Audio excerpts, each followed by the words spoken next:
Minutes late. My apologies. Welcome, welcome, welcome, welcome, welcome. So good to see everybody. All right, let me open the chat up. All right, so how's everybody doing today? I hope you're doing good. I wanted to just start off and let me clean off my camera lens. There we go. All right, so I wanted to pop in here and first of all say hi and let you all know that Dr. Claude Anderson sends his regards.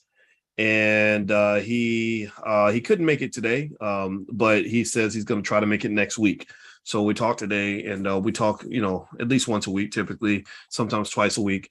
And so he had this video actually. I'd like to share. Actually, I'll release it because it's a nice video. And so give me 1 second, guys.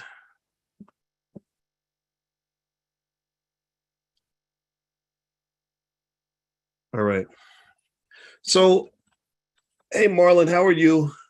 Let's see, from Birmingham, Alabama. Nice. Hey, Anita, how are you? Good to see you. Let's see here. I see Wayne and I see Karen and Angela, Mr. Jan Jasmine. I think I started following you. I don't know if I followed you on LinkedIn or if it was TikTok or Instagram or something like that. I just saw you and I never forgot it when you told me that your name was Mr. Jan Jasmine.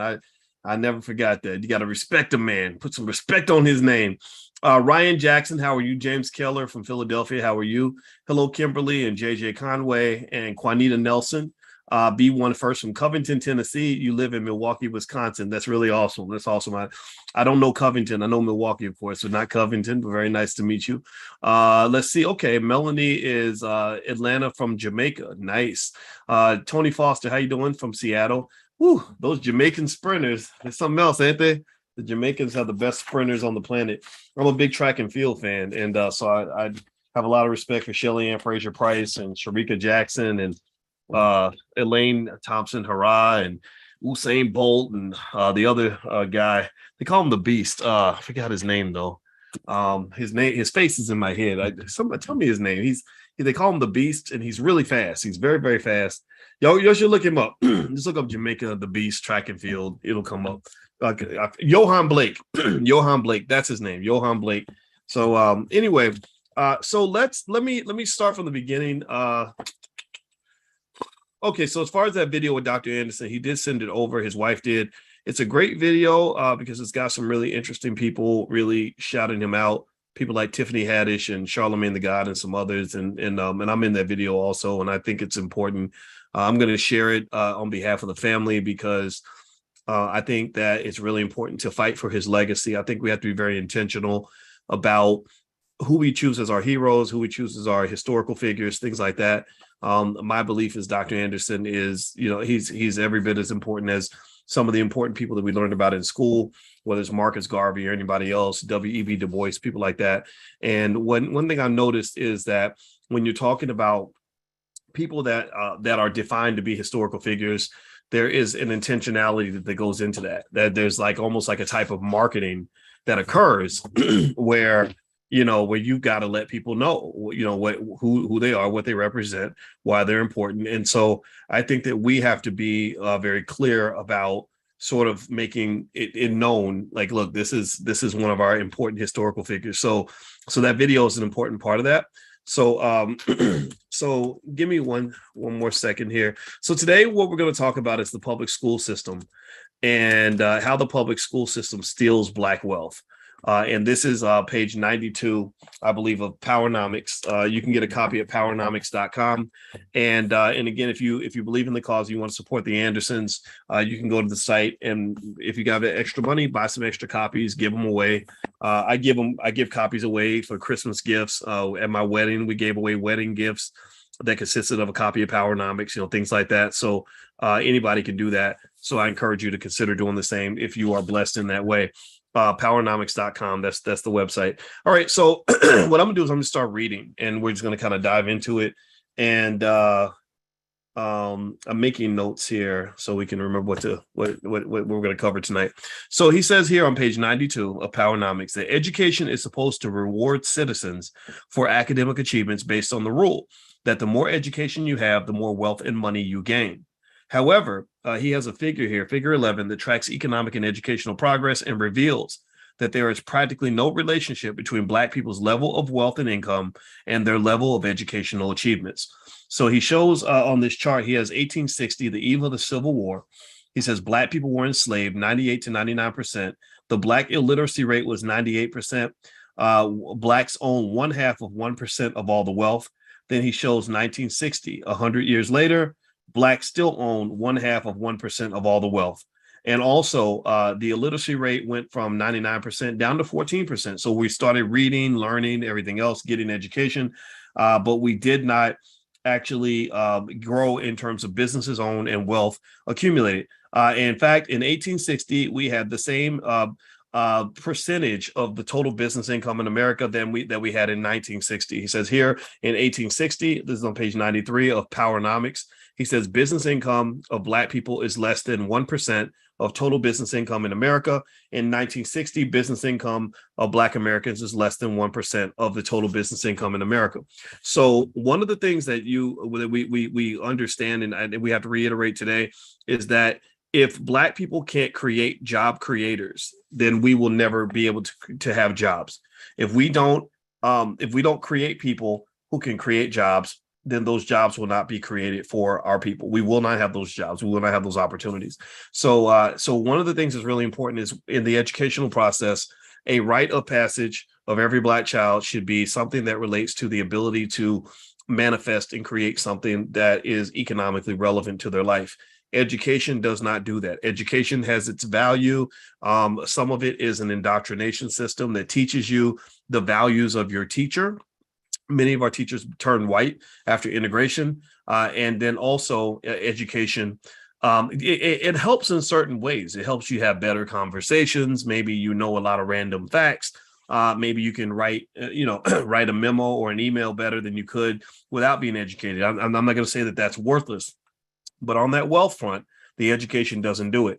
Dr. Anderson proves that. And now it's even more dangerous because student loans have actually caused Black wealth to go backward. So not only are you not moving forward, but you're actually going backward, and education is the reason why. Okay. All right. So give me a yes in the chat if you understand what I'm saying. If you understand that I'm not saying that education is bad or that you shouldn't go to school or that college is a waste of time. What I'm saying is that you got to supplement that. You got to add into that. Okay. So he says here that he says, when we examine the educational accomplishments of Blacks from the 1860s to the 1960s, we see some astounding accomplishments. Figure 11 shows that in the early 1860s, approximately 98% of America's Black population was illiterate by design. Following the Civil War, nearly 25 million European immigrants came to America with the same illiteracy as the Black ex-slaves. So you couldn't read. Immigrants came to the country and they couldn't read either. They didn't know how to read English, right? So he says within 30 years, between the Emancipation and the Plessy versus Ferguson decision of 1896, Blacks cut their illiteracy in half. That's pretty impressive. So let's see, they cut their illiteracy in half, reduced it from 98% to 48%. Blacks reduced their illiteracy twice as fast as the European immigrants. So you were learning faster than the immigrants were. However, as European immigrants achieved educationally, they moved up in terms of wealth, income, and political empowerment, social acceptance, and business ownership. Blacks were on the bottom and stayed on the bottom. There was no direct relationship between their astounding educational achievements and benefits. Blacks did not receive increased incomes, upward mobility, or political empowerment in accord with their educational achievements. So let's process this. I want us to kind of meditate on the words. So what did we not get from education? We did not get higher incomes. We did not get upward mobility. You might be an educated Negro, but you weren't an accepted Negro. You were trying to achieve acceptability, but you didn't get it. You didn't get the upward mobility you deserved, or political empowerment. You weren't empowered politically, according to Dr. Anderson. He says, in accord with their educational achievements, the reason for their lack of forward mobility is simple. Educational achievement by itself cannot override structural racism and makes Blacks politically and economically education. Let me read that again. Sorry, I messed up the sentence. Educational achievement by itself cannot override structural racism and make Blacks politically and economically self-sufficient or competitive. So what he's doing is he's separating the two things. He's separating the two. This is Powernomics, page 92, powernomics.com. That's where you can get a copy for your kids. Everybody should please do that. Please, please, please do that. In fact, buy the whole library pack. Support the Andersons. This family deserves it. They are good people. They care about you.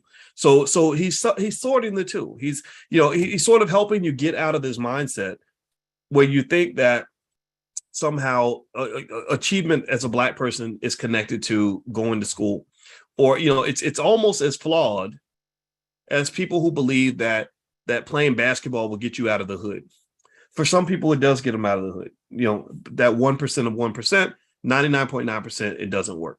So the same thing is true. While we might make fun of those people who think that basketball will get them out of the hood, well, they can make fun of us by thinking that formal education will get you out of the trap. Okay, you're in a trap. Structural racism is a trap. You are a rat inside some sort of a cage. And so what he's saying is that educational achievement does not override.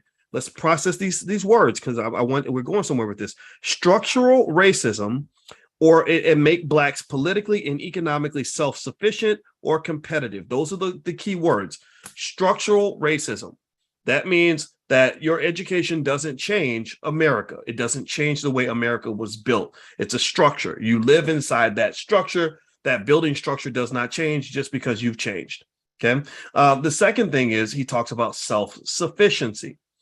Education doesn't make you independent of the system. Education integrates you into the system. Education helps you connect with the system, right? So on one hand, it can achieve certain things, right? It can create scenarios where the system is less likely to reject you. But when it's a flawed system in the first place, then you are, to some extent, some of us actually find that our education sucked us deeper in the trap because we become more connected and dependent on a system that has an inherent racialized glass ceiling that Black people will never surpass. Do you understand what I'm saying? Give me a yes if you follow what I'm saying, because I want to speak slowly so I don't end up sounding crazy or talking over anybody's head. And then he talks about being competitive. So competition and cooperation are two different concepts. Now, competition and cooperation can coexist. I can cooperate with you, but still be competitive with you. We can work together, but I can still make sure I represent my own interests. So Black people, we are very cooperative, but unfortunately, we're not super competitive. So when we are cooperative without being competitive, that leads us to a situation where we get subordinated. Right, where we become slaves to that system, because you're trying to cooperate with something without actually competing with it and demanding a certain level of equity in the whole process. Okay, so those are the words that he uses that I want you to really think about to understand. Okay, what do I need to add to the education? Okay, well, so you got to go to school, study hard, reading, writing, math. I don't know if I've told you guys what I think. If I had a school, if we started the Boyce Watkins School tomorrow, the 6 things I would teach every Black child.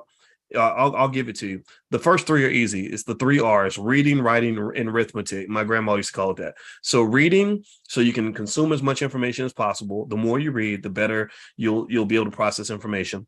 Writing, just so you can communicate your ideas. You have something that's on your mind. If you can write well, you can get it out, and people respect your ideas because they can understand what you're saying. Arithmetic, math is important, because if I can't do math, I can't do business. If I can't count my money, how am I going to make money if I can't even count it? Right. So ultimately, math is important in terms of giving you logic and the ability to take your resources and compile them. Right. It's hard to become rich if you can't count your money. OK, you follow what I'm saying? All right. So it's reading, writing, arithmetic. The next 3 things are 3 business related areas. Every Black child would know how to start a business, so that in case they don't get the job they want, they have options and freedom. Freedom is options. That's all it is. Freedom is options. I teach a whole class on stock options, right? And when first thing we talk about is what options are. One thing about options is, number one, this is from option theory in finance. The first thing they teach you about options is that an option can never have a negative value. And what does that mean? That means that you're never worse off when you have more options. You're probably better off. When you have more options, you're almost never worse off, right? So that's the first thing. The second thing about options is all options are is just freedom. Latitude, the ability to do things. And options and freedom are the opposite of slavery or oppression, which creates depression. You feel depressed and you feel sad when you don't have freedom and you don't have options. This is how they found this out when they studied rats in a lab. They found that when they didn't have options, when they weren't allowed to do anything, they were very sad. They were very depressed. Okay. So ultimately, having options and freedom is very important. So you give that to your child by making sure they know how to start a business. Two, they should all be invested in the stock market. We talk about that, the $5 a day plan. Go to boycewatkins.com if you want to get a copy of the $5 a day plan. That book is free. It's on Amazon. You could buy a hard copy if you want, but you don't have to buy a hard copy. The ebook is free. Just go to boycewatkins.com. You can find that. The third is real estate. Property ownership, the accumulation of assets, the accumulation of resources is the secret to wealth. Wealth builders are simply accumulators. All they are is hoarders. They compile, they grab, they pull in more than they give away. They're stingy with their money, but they accumulate as much as they want. Like a football team that scores a lot of points, but has a really good defense. They score a lot of points and they don't give up any points. Well, that's a championship winning team. Do you understand what I'm saying? Like if you want Black folks to win championships, then we must shift our culture to one where we take everything and we give away nothing. We have to be stingy with the ball, so to speak, with the economic ball. We've got to be stingy and we've got to score as many points as possible, give away as few points as possible. That's how you win a championship. Right now, unfortunately, for some parts of our culture, we do the opposite. We give away lots of points and we don't score many points. So if you do that in a sport, what's going to happen if you have a basketball team that gives away a ton of points but doesn't score any? What's going to happen? Is that team going to win or are they going to lose? Are they going to be winners? They're going to be losers. Write it in the chat. Winners or losers? Which one would you be? Right? You're going to be losers. Okay. So the last piece, so we talked about this, reading, writing, math, real estate, entrepreneurship, and stocks and bonds, ownership of stocks. The seventh component would be something related to critical thinking skill. I find that Black people, especially Black men, who have critical thinking skill, maybe from chess or math or whatever, they just tend to figure things out. They're able to solve problems. And I think that being Black means you're constantly solving problems and you have to be able to solve the problems without being overwhelmed by them or being frightened by them. But unfortunately, this matrix that you live in is constantly full of puzzles and things that they're persuading you to do. They're consistently manipulating your conscious and your subconscious mind on every single level. So critical thinking skill is a type of awareness and alertness and wokeness, if you will, that allows you to just kind of question everything, to kind of say, that doesn't look right to me. I don't think I want to do that. Yeah, I know everybody else is doing it, but I'm not going to do that. You understand? Okay, so let me keep reading here. So these are the things that you add on to your education in order to be successful. If you have the ability, you can't necessarily override structural racism like Dr. Anderson talks about, but you can get away from it. A person who has self-sufficiency and competitiveness to some extent does have that ability to override structural racism by being aware enough to know I don't even have to really live in some parts of that structure. Like I don't really have to spend my whole life working for a white man who hates me. I can actually go over here and find a place that's a little bit better for me. So let's keep going. He says also indicated in the figure, the spectacular educational achievements of Blacks did not translate into the same economic benefits that they did for Jews or other European immigrants before and after World War I. Jewish immigrants were coming into this country with illiteracy rates equal to Blacks. But since they were not Black, they were accepted into the banking, clothing, entertainment, and jewelry industries and professions. As long as they were being accepted, a national racial backlash moved across the country in opposition to Black people. In the South, members of the majority society burned Black farmers' crops, poisoned their animals, poured kerosene on their farm crops, and lynched at least one Black man per day. Their nearly impossible educational achievements did not change Black status in terms of power, wealth, and upward mobility. Now, if you all remember, I did one lecture in this series. We've done probably over 100 classes on Powernomics and Dr. Anderson's words, and we're going to do hundreds more. One of them, I spent the whole time reading to you hundreds of laws that were made specifically to control Black people that you never learned about in public school. Anybody remember that? Anybody been around long enough to where you remember me reading that list? Go find it. If you want to get copies of the previous lectures, you can go to drboycebookclub.com. That's drboycebookclub.com. And I did one where literally I read all these laws. And it was fascinating. I didn't even know that there was a law in one state that said a Black person can't look out the same window as a white person. There were laws that said that in certain industries, Black people are not allowed to get a license in that industry. And so what this did was this help us understand kind of how sinister and how premeditated Black oppression was. How they spent a lot of time thinking, okay, how do we make sure we can make money off these people and not allow them to participate in any of these benefits? And that was good for me, because it reminded me that your ancestors were not lazy. Your great grandparents didn't have, it's not like they didn't have dreams the way you have dreams. It's not that they didn't have skill the way you have skill. They were just as intelligent as you. So you got to ask yourself that question, right? A lot of you, for example, some of you in here are doing really well. Some of you in here are educating your kids. Some of you in here are on top of the world. Some of you in here are millionaires. I know this because I talk to you and I hear your stories.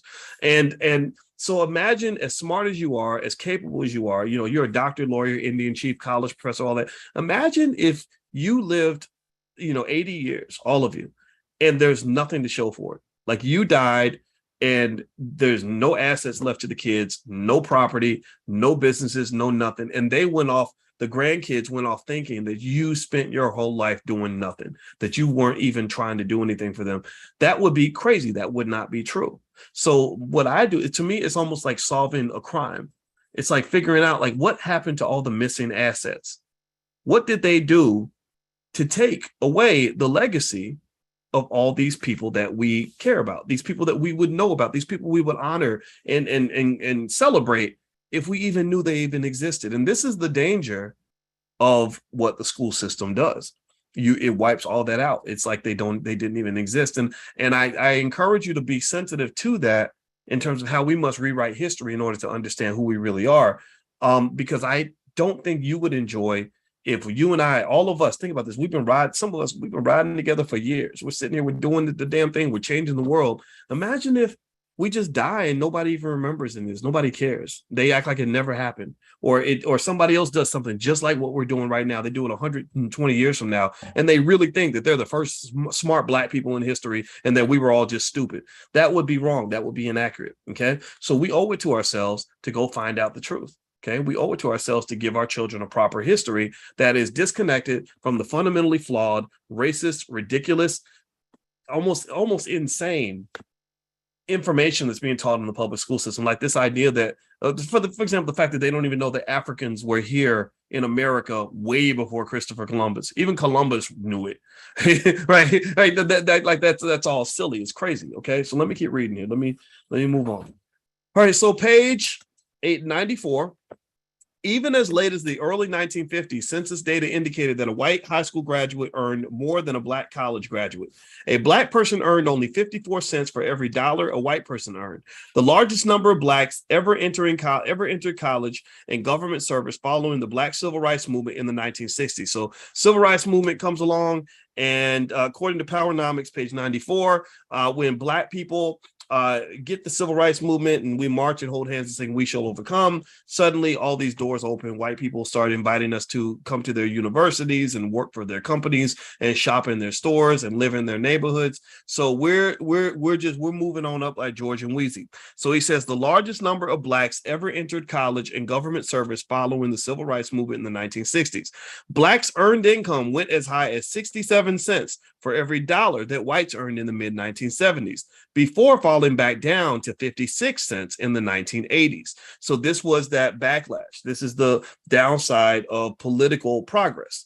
If you don't have some sort of base or foundation of power to protect your gains, then they're going to just be clawed back from you anyway. So in the 1980s, that's when, from what I understand, that's when they started that whole backlash against things like affirmative action and stuff like that. And so the things that we came to depend on were being taken away from us. So let me keep reading here. He says, income has remained relatively unchanged. Nearly a half century after the civil rights movement began, Blacks' earned income is back where it was in the 1950s. Education has yet to offer the same economic or wealth rewards to Blacks that it does to whites. Unfortunately, many Black leaders, just like whites, tend to believe that the legacies of centuries of slavery, Jim Crow, semi-slavery, and benign neglect policies ended in the 1970s. Even with increasing evidence that integration has failed, they continue to believe that integration in and of itself wiped the racial slate clean. They believe all ethnic and racial groups started out even in the 1970s, and therefore, if Black people are suffering inequalities, they are due to the differences in natural talents. It is naive of Black and white white leadership to believe that 4 centuries of racial exploitation, oppression, and denial of educational opportunities can be so easily erased. Wealth and other inequalities continue primarily because the planned inferior education provided to Blacks was never designed to give them countervailing power to offset the racism to which they would be exposed in mainstream society. I'm going to sip my coffee for a minute while we process that last sentence. So you know what I'm getting from this? I'm getting that we have to really stop and really meditate on the sheer insanity that we as Black people believe white people should be educating our kids in the first place. That right there is us accepting racial inferiority, because they're not going to let us educate their kids.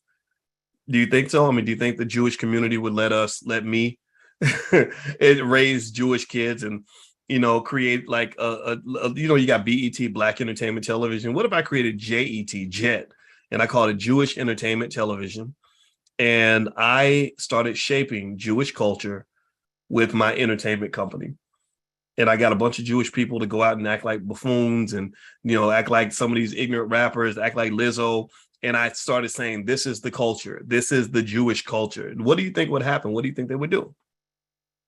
They would be heated. There you go. Thank you, Shamika. They would be mad. They wouldn't allow that to happen. So the question I ask myself is, why aren't we mad? What is going on? What's causing us to think that it's okay for people to do things toward us that they would never allow us to do toward them? And why do we accept that? And I think part of the reason we're not mad is because it's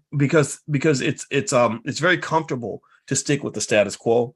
It's very comfortable to stick with what you were taught since birth. It's also very comfortable to believe that when you talk about things like entertainment, it's very easy to believe that a Black person that's making a lot of money is a successful Black person. Or, because we inherently, I believe we're inherently wired to white supremacy. We're inherently wired to believe that acceptance from whites is the holy grail. And I think until we let that belief go, we'll never have the ability to achieve all that independence we talk about, because independence requires confidence and self-esteem. You got to have the confidence to say, I don't care what they're doing over there. This is what we're doing over here. It's like my mama, when I would tell my mama about how the other kids' parents were punishing them and that they weren't grounding them for 2 weeks, like I was grounded for 2 weeks. What would your mama say? She said, I don't care what they're doing down the street. This is what we're doing in this house. And my mother would talk about how hard that was, because all of her friends would tell her that she was being too mean and she was being too harsh. And maybe she was at times. That makes it even worse when she was being too hard, right? But at the same time, because she and my father had that courage to be independent and disconnected, they were able to have outcomes that were independent and disconnected of the very same systems that sucked down most of my friends. I've talked a little bit about this, and I will say, when I think about all the kids I played with when I was a kid, I had cousins on one side of my family that I would hang out with, and on the other side. And then my mother had a best friend that had kids. And I was going down the list, and I said, okay, he's in jail. He's a drug addict. He's a drug addict. He's a drug addict. He should be in jail. And I'm going down the list. I'm thinking, how did that happen? How in the world did we not get caught up in the winds of all that? Well, it's because they pulled us out of that system, out of that systematic, whatever those cultural influences were that were driving, my friends, all my friends. I'm not talking about that, like 30% of them. I'm talking about at least 90% of my friends.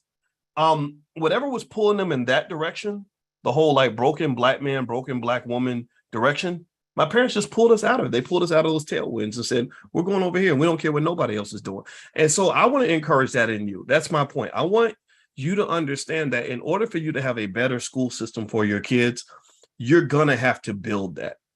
If you want a better world in general, you're going to have to be willing to build that.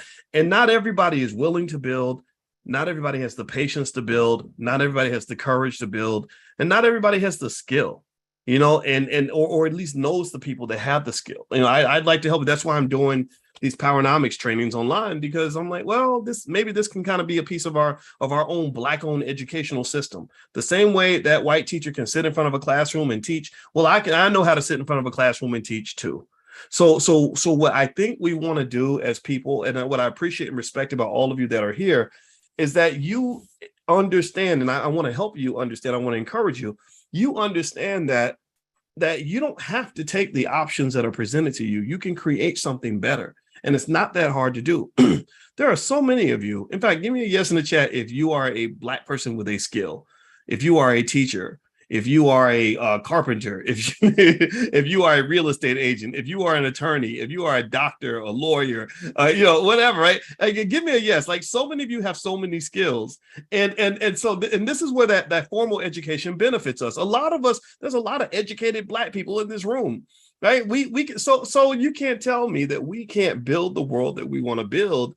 And I want to encourage us to just be very intentional, very deliberate about that, so that when you start feeling the stress of racial oppression, you start feeling bad because they're not treating your child well at school, or your boss is treating you like crap on the job, you always know that God gave you many options that go beyond simply sitting up under the white man and hoping that he decides to not keep mistreating you the way he has before. You've always got options and choices, but you got to know how to look for them. You got to have the courage to pursue them. So two things: you got to have awareness that they exist, and you must have the courage to pursue them. Right now, I am a professor who is not in a university. It's like being a pastor with no church. So I left Syracuse University because of the racism, like everybody else. Everybody else, the same stuff y'all deal with. I dealt with that too. And here I am. And I said, okay, but I want to be at a university because I like that. So I created the Black Business School. And you can't tell me that the Black Business School is not as relevant, if not more relevant, than any university on this planet. There is no campus on this planet that could hire me to get me to walk away from the Black Business School. And that is a type of thinking that I had to develop by being committed to the idea that I am good enough, that I don't need his validation. I don't need validation from inferior people for me to know that I can be as great of a Black man as I want to be. So I encourage you to choose greatness. And whether that means, you raising your kids in a certain way that's different from everybody else, you homeschooling your kids and making your homeschool better than any public school out here, building a little business where you run that sucker as if you're working with Amazon or IBM or Apple. Right? You got to respect what you own. You must just sort of look at what you have and say, you know what, this might not be a big piece of property that I own right now, but I'm really going to pour the love into it that I would if I was working for this person over here. Because that's the thing. We tend to sort of respect ourselves more and value the resources we have access to more when it's part of something that we see as established. Like if I work at Apple or if I work at Amazon, I feel legitimate, but if I'm not working for them and I'm starting my own business and nobody knows about it, I feel less legitimate. Well, I encourage you to kind of confront that. Right? And so this is a self-esteem exercise. This isn't just about skill. There are intangibles about success that go beyond how much you've learned. I know a lot of really highly educated people who are not that smart, who will never accomplish anything. Because once you have the ideas in your head, you have to have the courage to pursue them.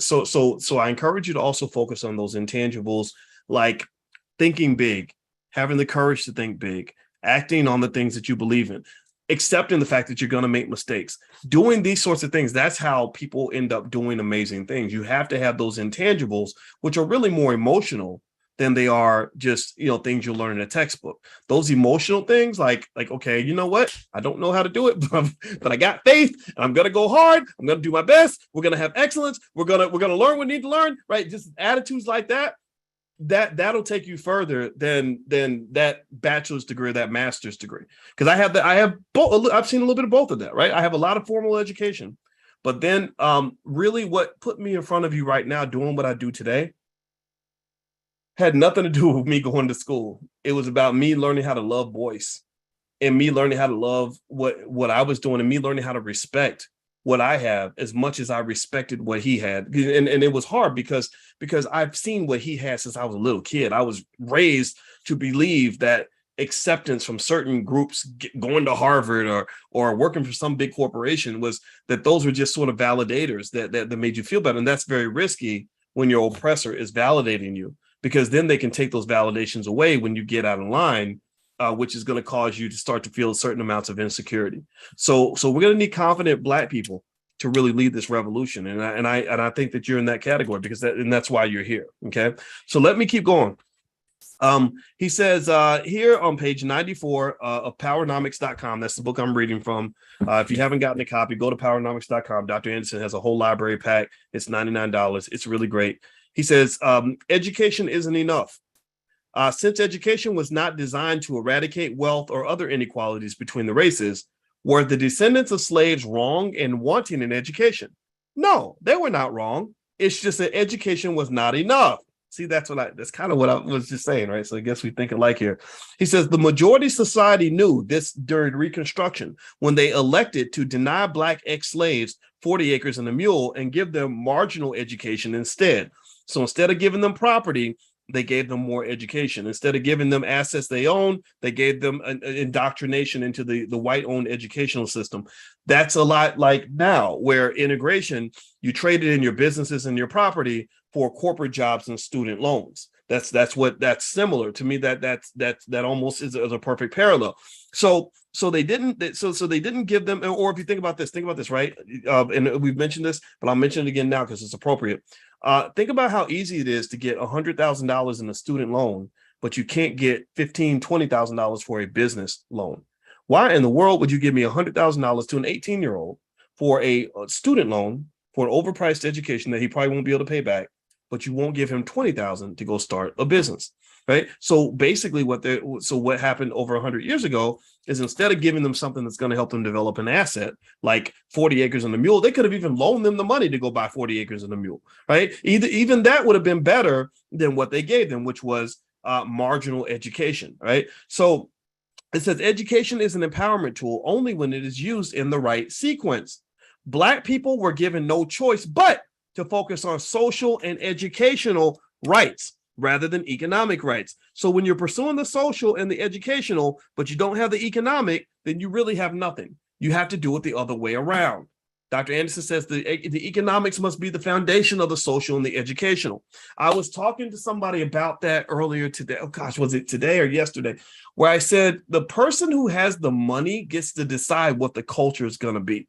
They get to decide what the socializing is going to look like. They get to decide what the education is going to look like. You need the money to really do anything in this country. So when you come in with the social and the educational, but you don't have the economic, then then everything that you do is going to be disrespected and undermined because the people with the money are going to make the decisions. Look at, for example, BET.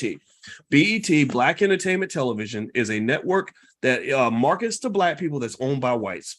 And so Black people, we show up with all the talent, we show up with all the culture, we show up with all the swag, but they show up with the $1 billion in funding necessary to run that entertainment behemoth. So who do you think is going to make the decisions when it's time to decide which direction the company is going to go? It ain't going to be Chris Brown.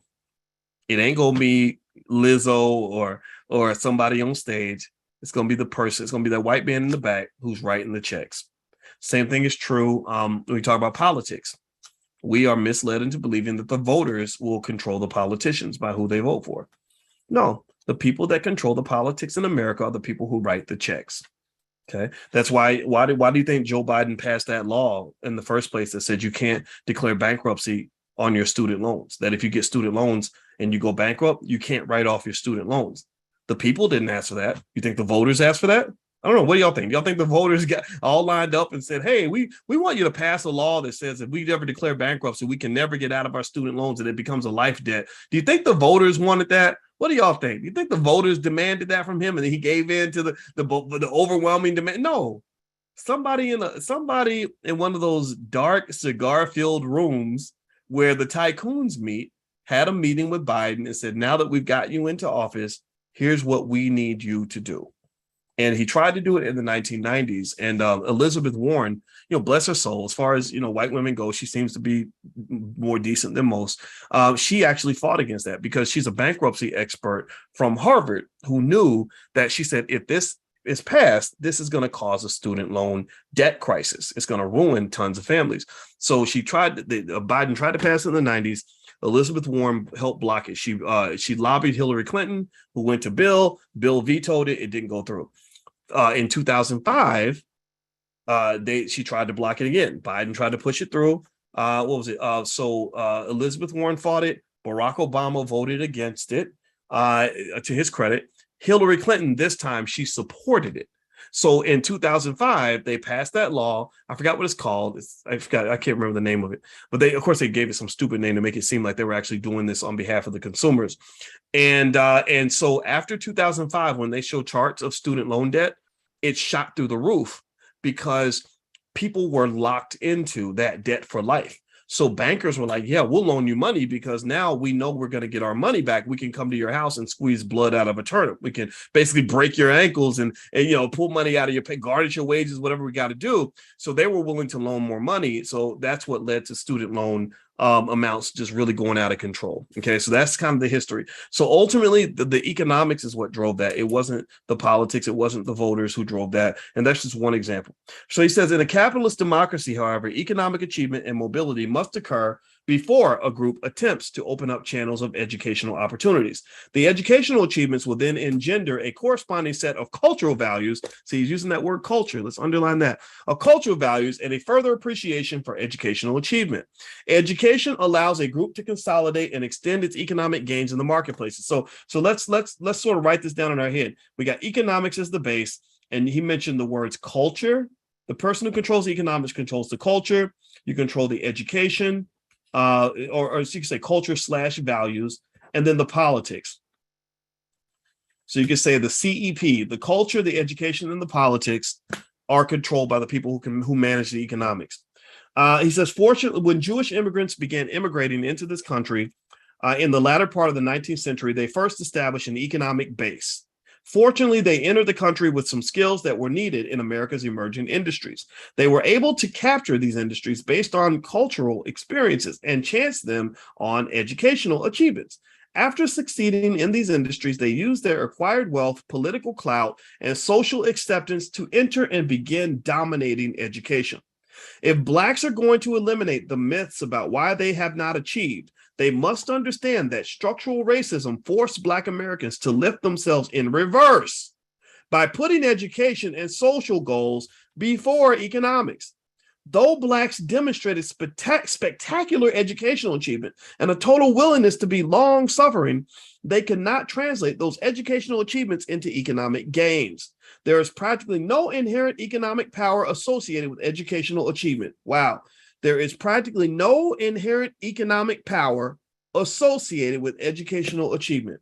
Black America has encouraged its children to get a good education and find a good job in a white corporation or some level of government. Most ethnics, especially Jews and Asians, encourage their children to get a good education, develop some on-the-job experience, then use their education to start their own business. There are few Black businesses in which Black children can use their educational skills. As stated earlier, clearly a fundamental change is needed in the role that school plays in the lives of Black people. Let's take a breath for a minute. I gotta relax. My brain is like a car engine. I start to overheat, so I'm gonna try to. Did y'all get that? Did y'all hear that? Are y'all internalizing that? I think that last paragraph was very powerful. It's very powerful. There's practically no inherent economic power associated with educational achievement. We've encouraged our children to get a good education and find a good job in a white corporation or some level of government. This model does not work. He says that when he talks about other ethnic groups, not to put them on a pedestal, he said they encourage their children to get a good education. So educational excellence is a good start. That I like that part, right? I like the idea of you telling your kids, if you go to school, do well, right? These are values, work hard, do your best, set goals, make a plan, right? All these things, right? So that's going to do well educationally. Now, I think that what you have to do is you can't let the education define you, though. You can't say, well, I'm successful because I got a good education. I would look at it like your educational achievement is a reflection of the inherent value that you're bringing to the table because you got the right values.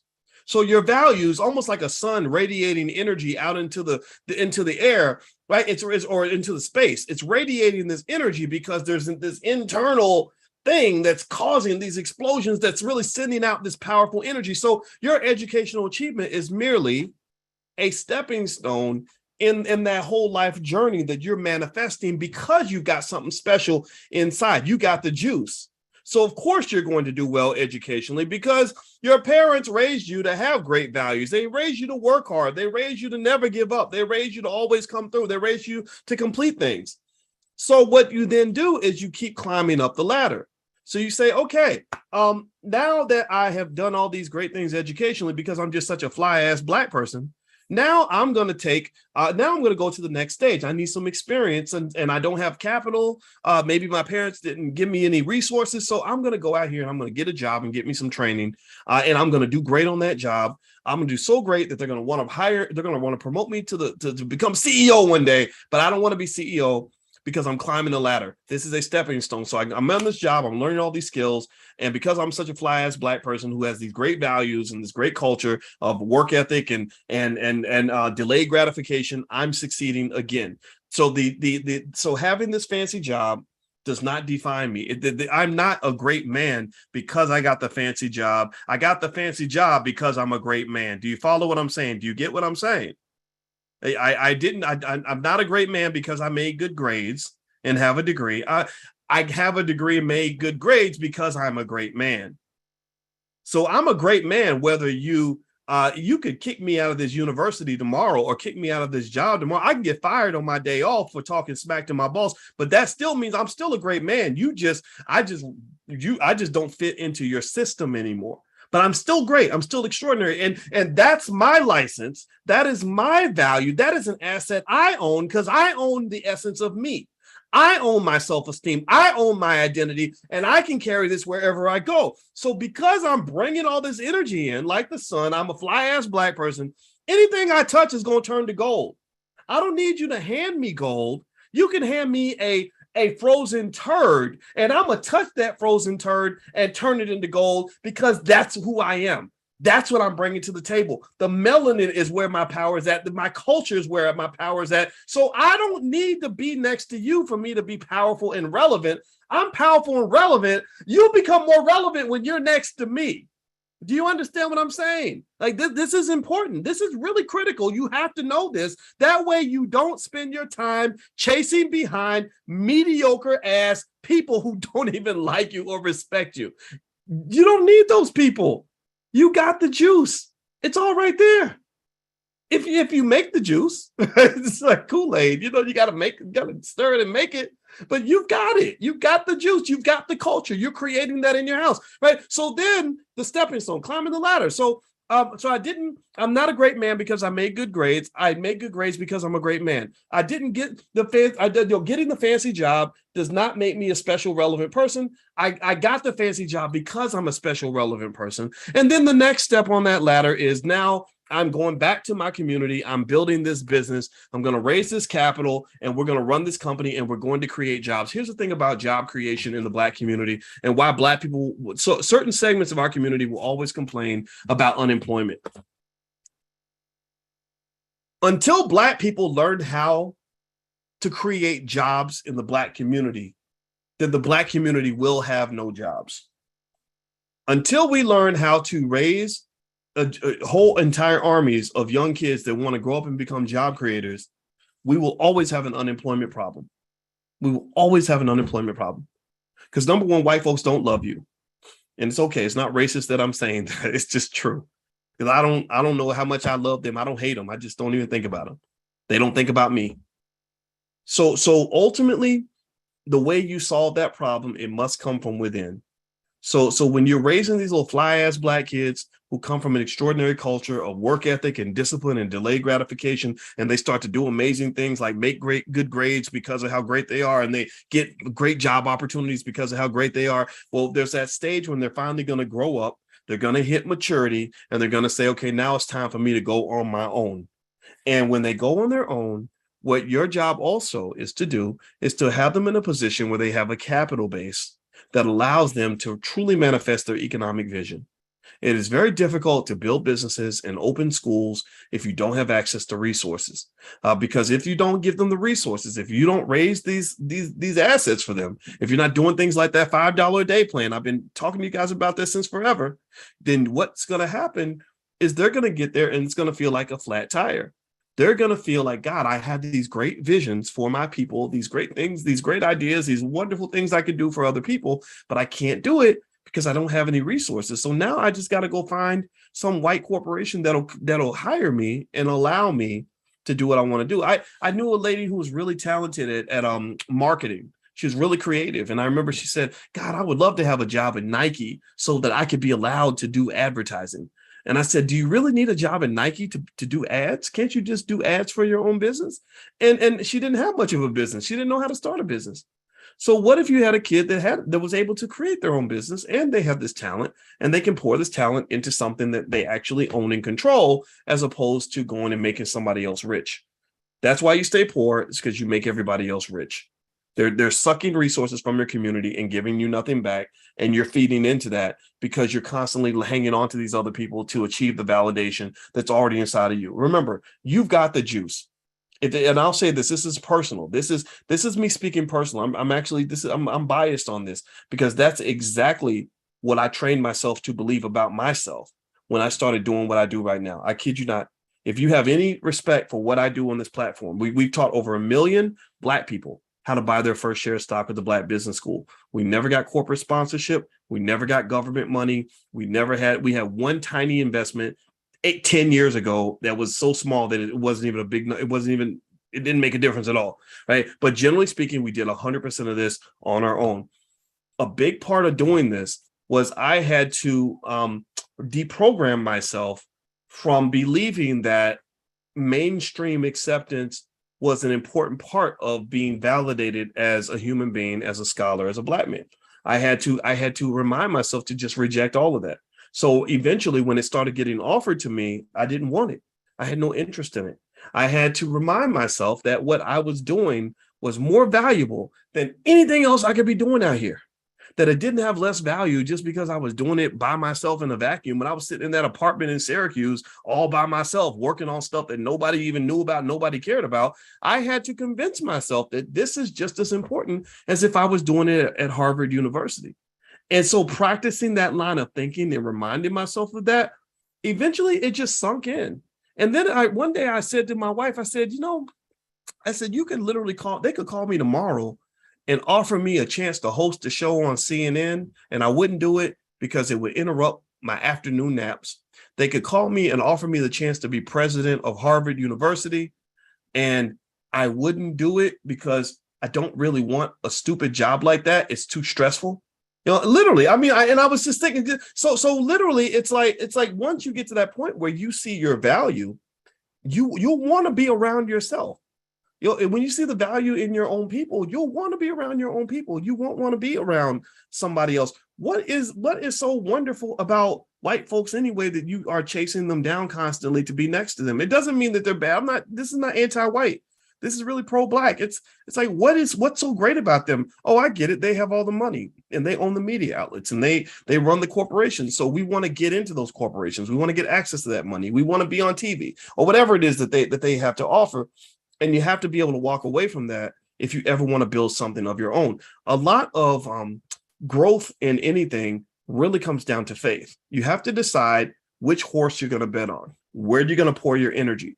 And the Black community is typically neglected because we don't pour our energy into our own institutions. We don't pour our energy into our own communities. We don't pour our energy into our own people. We pour more energy into other people's stuff than into our own. Think about this. If you work 40 hours a week for some big corporation, 40 hours a week is 2,000 hours a year. 2,000 hours a year is 20,000 hours over a decade. 20,000 hours over a decade, over a 50-year working career is about 100,000 hours of labor that you've put into building somebody else's business. So if your labor, your 100,000 hours of labor is worth $50 an hour, then you have invested $5 million into white America. So most of us, when we do a whole working career of 50 years, 40 hours a week, 100,000 hours. We are literally individually, each of us, all 20 million of us that are working, or 10 million, 15, whatever the number is, all of us are investing $5 million into white-owned businesses. And so when you've got us investing in white-owned businesses at that level, why wouldn't white people have all the money? Why wouldn't they have all the wealth? They're supposed to. Imagine if every white person in America invested $5 million worth of labor into Black-owned businesses. We'd be the richest people on the planet. Do you understand what I'm saying? So we got to rethink these things in terms of where we put our resources, where we take our talent, where we put our human capital, all those things. All right. So let me just say this. I'm going to read one more paragraph from Powernomics page 95. You can get a copy of Dr. Anderson's book at powernomics.com. Also, just a reminder, don't forget the All Black National Convention is happening October 28th through the 30th in Charlotte, North Carolina. We're going to have a gathering of book club members while we're there. If you'd like to join and go to the convention, just go to boycewatkins.com. There's a link for the convention. Also, the do not pay the full hotel price. The hotel is expensive. It's $300 a night. We got a special rate of $139, something like that. So it's more than 50% lower than the regular rate. So it's a beautiful hotel, the downtown Sheraton in Charlotte. We like to do things in a classy way. We want you to feel good while you're there. And also, if you want to be a vendor, if you have a Black-owned business and you want to vend, you can go to abncvendors.com. That's abncvendors.com.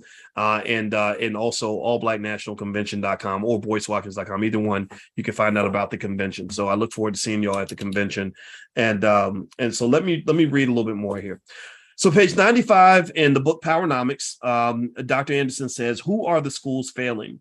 He says, one of the most frequently heard complaints in the closing years of the 20th century was that schools were failing. If public schools are failing, they are failing only whites, Asians, Hispanics, and other ethnic immigrants. Schools do not now, nor did they ever fail in what they were designed to do for Black children: create a labor class in service to white society.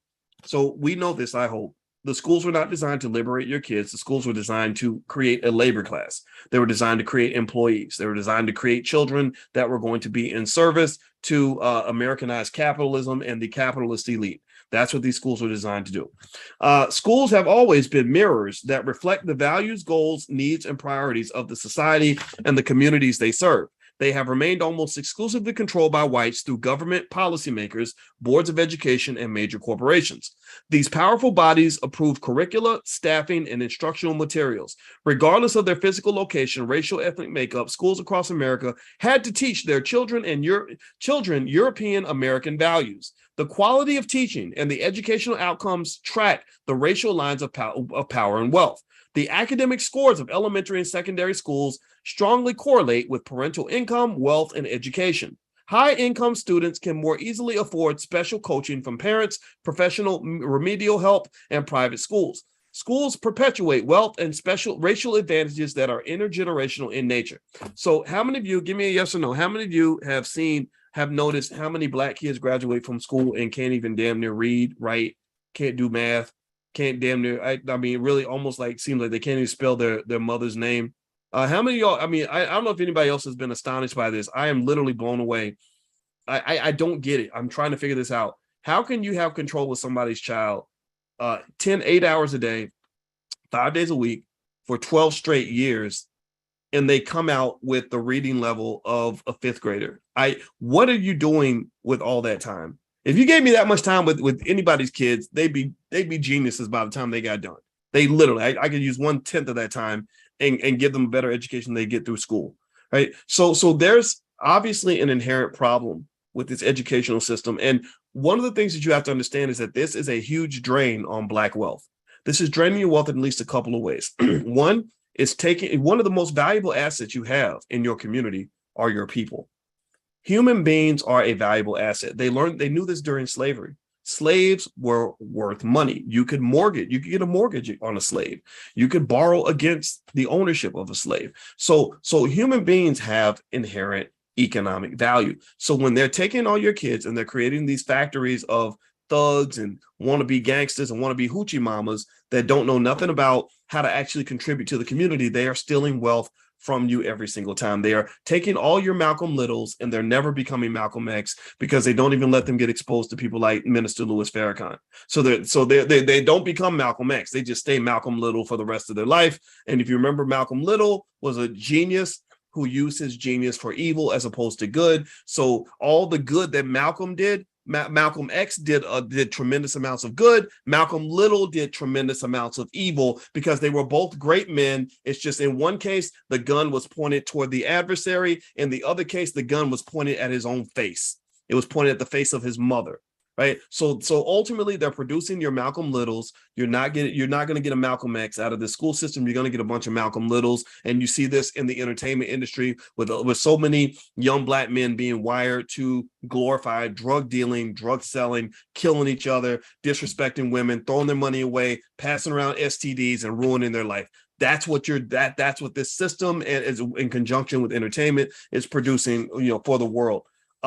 The second way that your wealth is, and this is costing you to the tune of trillions of dollars. Every time you lose a Black child, understand children, young people are a tremendous asset because a nation's economic productivity and potential is heavily connected to how many young people they have. Japan is concerned. They're bringing in immigrants now because they're scared they don't have as many young people as they used to have. Europe doesn't have as many young people as they used to have, so it's going to affect their wealth. Africa has more young people than any continent on the planet. So they possess a tremendous amount of wealth. So you're going to see Africa actually as a continent and many countries in Africa really moving upward in the next 100 years, largely because they've got so many young people. So your young people are an asset. Every time they take one of your children, they turn them against you, or they make them abandon the family, or they make them into a disrespectful little piece of crap thug who ain't good for nobody. That they're taking something away from you in terms of what that young man could have been for you. That young man could have been your hardest working employee for the family business. He could have been the one coming through for the family in all kinds of ways. He could have been the protector, provider, all these other things. But instead, you're losing all of that because now you got to worry about how to get little Pookie off drugs because he's become a menace to everybody because he can't get his shit together. A lot of our families are dealing with that. Just give me a yes in the chat so that I know I'm not the only one who's dealt with this. And every time I see it, it makes me sad. Because I've dealt with both. I've dealt with working with young people who were the greatest assets in the world. Like literally, like, man, this guy, I got a guy that works for me. And I say, man, you know what? I'll give you a raise anytime because you working for me really helps me get a lot of stuff done. I'm more productive because I got you on my team and I know I can depend on you, right? And then I got other people in my own damn family where I'm like, I need to get away from you because somebody turned you into such a destructive little loser. What the hell, man? Who taught you to be so ridiculous in your behavior? Right? And I'm sorry if I'm getting, if I sound like I'm frustrated about it, but I feel the same frustration you all feel. And I think you should feel that. And you got to ask yourself, where does this come from? Remember, there's a guy, the guy that did that song. He was in that group Arrested Development, Speech. He did a song called Tennessee, Tennessee, Tennessee. Y'all remember that? So Speech was on my podcast, and Speech did a documentary called The Nigga Factory. And I love this documentary. I highly recommend it because he reminds you that there's a process for creating this. It's like an assembly line that creates Teslas, where the Teslas roll off the assembly line. Right? It's so the school system, unfortunately, becomes a factory that mass produces on a very large scale, millions and millions of youth that I don't know what to do with. You just don't know what to do with them. You can try to work with them, try to be patient with them, but what do you do if they never even grew up learning to even respect their elders? So not only do they have no skill and are making horrible life choices, but because they have no respect for you, they get mad because, oh, you're the old man who's telling me what to do and how to live my life. And so you're sitting there watching the train wreck in slow motion. You're like, if you keep accumulating babies, mamas, and throwing all your money away and thugging out on the corner, you're going to end up in jail, man. And you're watching this happen because you saw it. Some of y'all lived in the 90s and y'all saw these things happen. And then it happens. And then everybody's like, well, what happened? What's going on with these poor Black youth? Like, nobody did it. It's like, well, because nobody that has any sense is talking to them. They're listening to the wrong people.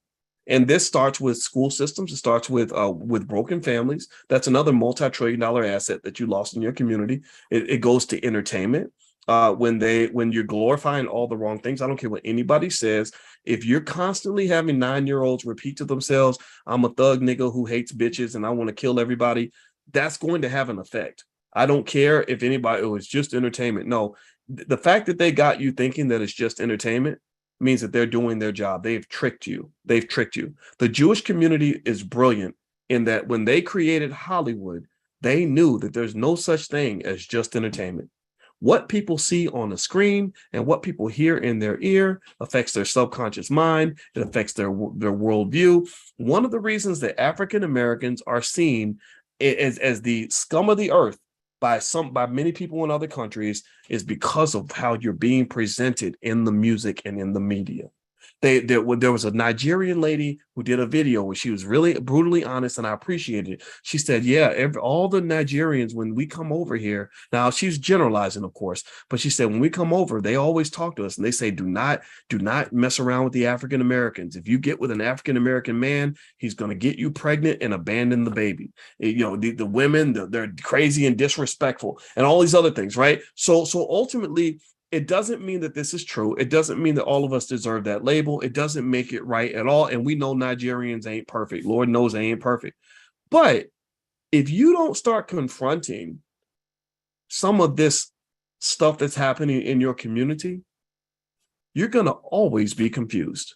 You're going to always be left behind. You're going to keep losing the game, and you're going to continue to lose because you're afraid to say, why do we keep giving the ball away to the defense? Why can't we hit our shots? If you don't confront the source of the problem will not go away. The problem will continue to fester because you're not willing to have those uncomfortable conversations because you don't want to hurt nobody's feelings, or you don't want to come off as being uppity or whatever. Well, I tell you what, I think we need some uppity Black folks in the community. We need some people that just have the basic desire and ability to draw lines of what is acceptable and what is not.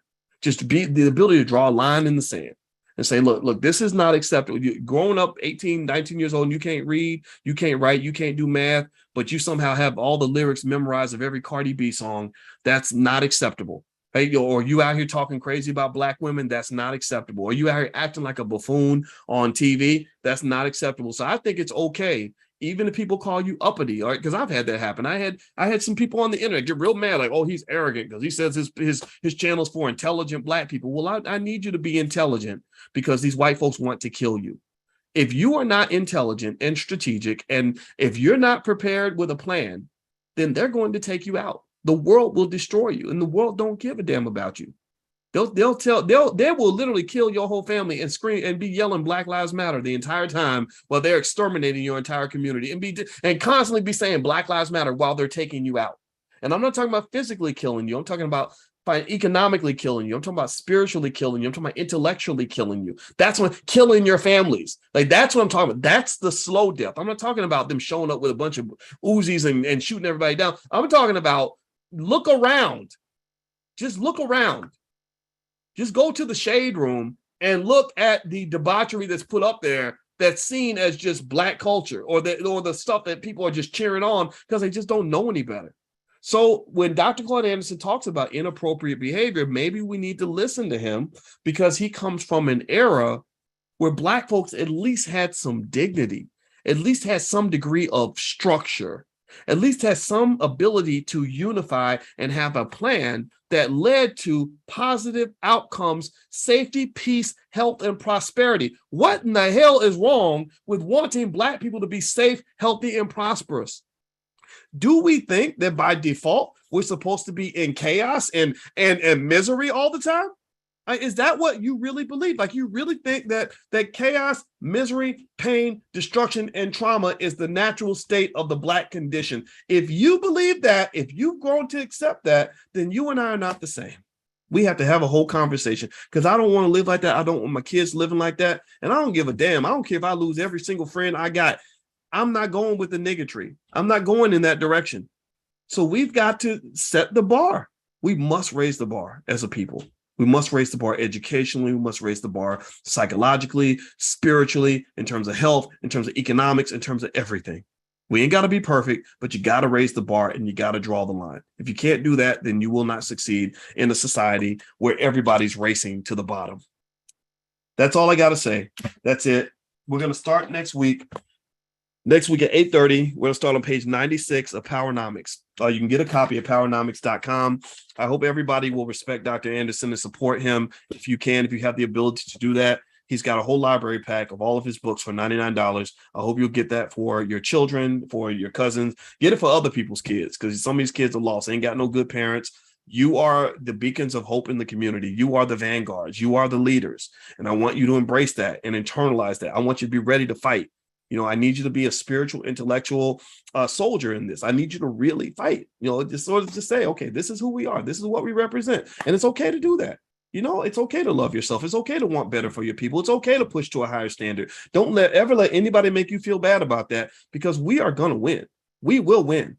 Some of your kids are going to grow up and become billionaires and maybe even a trillionaire one day. And they're going to have power that is beyond belief. And it's going to start right here. It's going to start with the foundation from the fact that they're going to say, I remember back when I was 6 and my parents used to sit and listen to Dr. Boyce and they used to come with talk about Powernomics and Dr. Claude and everything else. And that's what I was raised on. They're going to carry that. And they're also going to carry the courage that comes with that, the intentionality that comes with that. You can't be great without being intentional about your greatness. So be intentional. You are great. If you start with that attitude that says that's what we can be, that's what we're going to be, that's what I stand for, that's where I draw my line. So excellence, excellence, excellence. Thank you guys for listening. It was great to see you. And again, don't forget the convention is the 28th. So I hope you guys will consider coming to Charlotte. You can go to boycewatkins.com to learn about the convention. Also, in a couple of days, if you're interested in Forex, by the way, a guy named Courtney Logan, who's a really smart guy. He was a 4-time national debate champion, actually. He's a lawyer, but he's also an expert on Forex, highly licensed in a lot of areas. He's actually going to do a free presentation in the Black Business School on the 2nd. So if you'd like to join that, just go to boycewatkins.com and everybody's welcome. So until then, I'll see you guys next week or maybe tomorrow, who knows? And you guys have a great day. It was wonderful talking to you. I'll talk